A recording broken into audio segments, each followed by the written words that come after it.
Hai teman-teman semuanya, Assalamualaikum warahmatullahi wabarakatuh. Kembali lagi di channel YouTube Dapur Alpiah. Di video kali ini saya akan bagikan resep roti sobek tanpa mixer. Ini cara buatnya mudah banget. Saya gunakan jus pandan digabung dengan susu kental manis. Ini menghasilkan roti yang sangat lembut, enak, dan wangi. Buat teman-teman yang mau tahu resepnya, silahkan simak dan tonton videonya sampai selesai. Tanpa menunggu lama-lama lagi, yuk langsung kita ke bahan-bahan dan cara buatnya ya.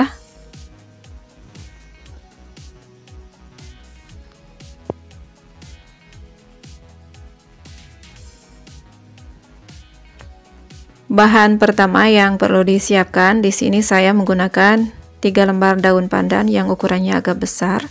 Ini kemudian saya potong-potong kecil-kecil, lalu saya masukkan ke dalam blender dan saya campurkan bersama air secukupnya. Kemudian hasilnya saya saring setelah menjadi jus seperti ini. Selanjutnya akan saya pindahkan ke gelas ukur. Saya hanya memerlukannya sekitar 100 ml. Nah, untuk menghasilkan warna hijau yang saya inginkan, saya mencampurkan 2 tetes pasta pandan dan 2 tetes pewarna hijau muda saya gabungkan. Ini saya aduk-aduk. Ini akan menghasilkan hijau seperti hijau lumut. Kemudian sediakan mangkok adonan. Selanjutnya masukkan sekitar 300 gram tepung terigu. Lalu masukkan 1 butir telur utuh. Selanjutnya masukkan 3 sendok gula pasir. Setelah itu masukkan 1 bungkus atau 1 saset susu kental manis. Kemudian permipan atau ragi instan kurang lebih 1 sendok makan tapi rata. Kemudian campurkan ke dalam adonan. Setelah itu, jus pandan yang telah disiapkan tadi ini dimasukkan secara bertahap sambil diaduk-aduk tepung terigunya supaya tercampur air jus pandannya. Kemudian untuk lebih mudah, uleni dengan tangan seperti ini dan pastikan tangan sudah dicuci bersih. Kemudian kita uleni sebentar sampai tercampur. Selanjutnya masukkan 1 sendok penuh seperti ini, kurang lebih sekitar 35 gram margarin. Lalu campurkan sedikit garam. Selanjutnya uleni kembali sampai margarinnya tercampur dengan adonan. Nah, jika setelah diuleni adonannya masih tidak terlihat kalis dan masih lembek atau lengket seperti ini, teman-teman tinggal pindahkan saja ke alas dan lumuri sedikit-sedikit tipis-tipis dengan tepung terigu. Lalu kita gilas-gilas seperti ini. Kemudian sampai benar-benar sudah tidak lengket lagi di tangan seperti ini. Lalu padatkan, kita rapihkan dan simpan lagi. Kemudian ini saya istirahatkan dan akan saya tutup dengan mangkok adonannya ya. Istirahatkan kurang lebih 30 menit. Setelah kurang lebih 30 menit, ini kita kempeskan lagi udara yang ada di dalam adonannya. Kita padatkan kembali, lalu kita akan rapikan dan gulung kembali seperti tadi di awal. Selanjutnya akan saya bagi. Di sini saya membaginya menjadi 8 bagian. Kemudian satu persatu dibulat-bulatkan, kita rounding seperti ini. Dan jika masih terasa lengket di tangan, teman-teman tangannya lumuri saja dengan tipis-tipis tepung terigu ya. Lakukan sampai semuanya berhasil dibulat-bulatkan seperti ini.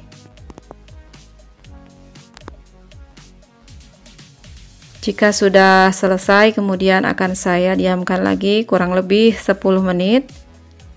Nah, setelah 10 menit kemudian saya ambil yang lain, adonan yang menunggu saya tutup. Kemudian yang saya ambil pertama kali, yang tadi dibulatkan pertama kali, Kita akan pipihkan dan tipiskan seperti ini. Akan saya tipiskan ukurannya menjadi 4 persegi sama sisi.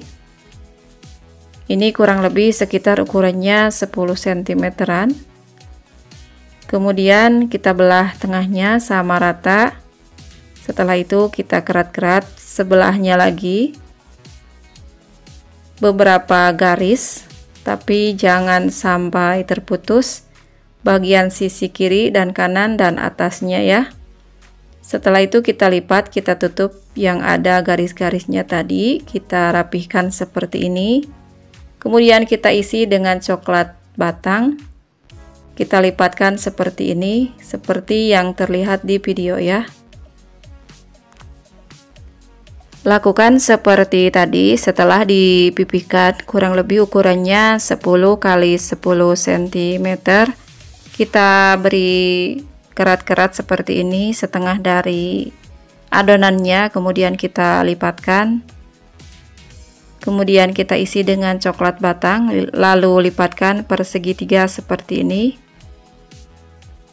Sangat mudah dan simpel. Kemudian bagian bawahnya boleh ditutup seperti ini. Lakukan sampai dengan selesai. Nah, jika sudah selesai, teman-teman sediakan loyang. Saya gunakan loyang ukuran 18 cm, loyang datar dan bulat. Lalu posisinya seperti ini. Sudutnya saling berhadapan. Nah, kurang lebih seperti ini. Jika sudah selesai, kemudian saya istirahatkan kembali kurang lebih 30 menit sebelum saya panggang ya. Setelah 30 menit kemudian ini sudah mengembang. Saatnya untuk kita oven, tapi sebelum dimasukkan ke dalam oven, saya olesi dengan susu kental manis cair di bagian atasnya. Atau teman-teman boleh menggunakan susu evaporasi atau susu Denko yang dicairkan, atau juga boleh dicampurkan dengan kuning telur.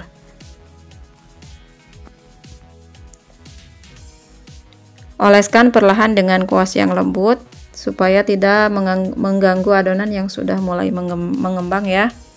Kemudian untuk mempercantik bagian atasnya saya menggunakan parutan keju. Tapi jika ada, teman-teman boleh gunakan wijian putih juga bisa. Setelah selesai, kemudian teman-teman panaskan oven tangkring. Saya gunakan oven tangkring dan panaskan di suhu 160 sampai 180 derajat.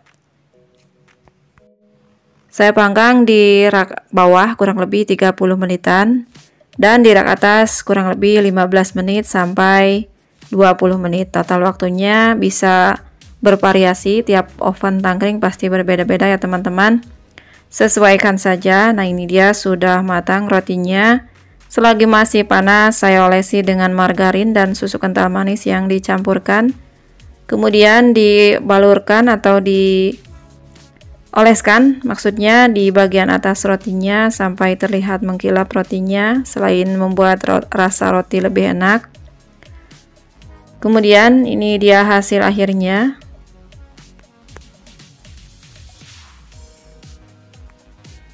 Dengan menggunakan jus pandan asli akan membuat roti lebih terasa wangi dan menghasilkan rasa yang lebih enak ya teman-teman. Tapi jika teman-teman tidak ada daun pandan, boleh menggunakan pasta pandannya saja ya.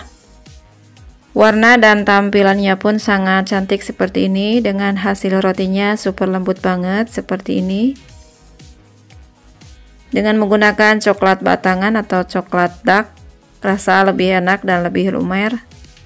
Ini cocok banget untuk sarapan, untuk cemilan sehari-hari. Nah, itu dia tadi ya teman-teman cara buat roti sobek dengan jus pandan. Hasilnya lembut banget meskipun tanpa mixer. Buat teman-teman yang baru gabung dan menemukan channel ini, jika suka silahkan like, share, komen, subscribe ke channel YouTube Dapur Alfiah. Terima kasih sudah menonton. Wassalamualaikum warahmatullahi wabarakatuh. Semoga videonya bermanfaat ya.